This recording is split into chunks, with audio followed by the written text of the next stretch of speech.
ઝઘડા તાલુકાના પાણીથા ગામે મનુષ્ય કંપની દ્વારા ખેડૂત શિબિરનું આયોજન કરવામાં આવ્યું હતું। ભરૂચ જિલ્લાના ઝઘડા તાલુકાના પાણીથા ગામે આયોજિત ખેડૂત શિબિરમાં મનુષ્ય કંપની દ્વારા કેળાના પાક પર સંતુલિત ખાતરનું મહત્વ તથા પાકમાં આવતી સમસ્યાના ઉકેલ માટે મનુષ્ય કંપનીના ખેતી નિષ્ણાત અધિકારીઓ દ્વારા વિશાળ સંખ્યામાં પધારેલ ખેડૂતોને જરૂરી માર્ગદર્શન આપવામાં આવ્યું હતું તેમજ ખેડૂતોને એવોર્ડ આપી સન્માનિત કરવામાં આવ્યા હતા અને પાણીથા ગામના પ્રગતિશીલ ખેડૂત પારુલભાઈ બાલુભાઈ પટેલને બેસ્ટ ફાર્મર એવોર્ડ આપી સન્માનિત કરવામાં આવ્યા, જેમાં ભરૂચ જિલ્લા પંચાયતના જિલ્લા પ્રમુખ મહેન્દ્રસિંહ વાસદિયા, ઝઘડા તાલુકા પંચાયતના સદસ્ય અને દૂધધારા ડેરીના ડિરેક્ટર પ્રકાશભાઈ દેસાઈ, અતુલભાઈ પટેલ તથા આજુબાજુ ગામના પ્રગતિશીલ ખેડૂતો હાજર રહેલ।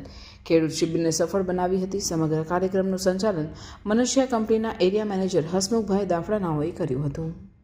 બનાવવાના લીધે જે કંઈ પ્રોબ્લેમો આવી રહ્યા છે એ દિશામાં કેમ કરીને આગળ વધીએ અને એનું જે સોલ્યુશન મળે એ દિશામાં કામ કરવા માટે આ મિટિંગનું આયોજન કરેલું।